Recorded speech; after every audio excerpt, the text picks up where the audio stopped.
આજે ભાજપે મને જે આજે હું લોકચાહનાવાળો ઉમેદવાર છું છતાં પણ ભારતીય જનતા પાર્ટીએ મારી ટિકિટ કાપી એનું કારણ ક્યાંક ને ક્યાંક આજે જે ખેડૂતોના પ્રશ્નો હતા, ઇકોઝોનનો જે પ્રશ્ન હતો, ત્યારે ભારતીય જનતા પાર્ટીમાંથી માત્ર હું જોલિત ભૂસા આજે ખેડૂતોની સાથે રહ્યો એટલે આ વસ્તુ ભાજપને ન ગમી.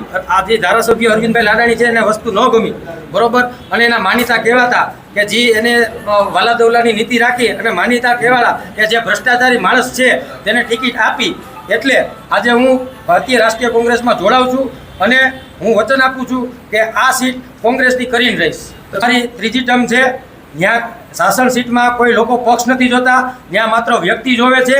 એટલે તો હું કોંગ્રેસમાંથી પણ મેં વિજેતા થયો છું અને ભાજપમાંથી પણ વિજેતા થયો અને ફરી પાછો કોંગ્રેસમાંથી પણ વિજેતા થઈશ. અચ્છા, અત્યારે તમારા મધર પદમાંથી મેં રાજીનામું આપ્યું છે અને મેં કોંગ્રેસનો કાયદેસર આજે મેં કેસ ધારણ કરી અને આજે પાર્ટી જોઈન કરી છે. અને હું કોંગ્રેસને પણ પાર્ટીને વચન આપું છું કે હું 5 વર્ષ નહીં પણ આજીવન હવે હું કોંગ્રેસ સાથે જ રહી, હું બીજા પક્ષમાં જઈશ.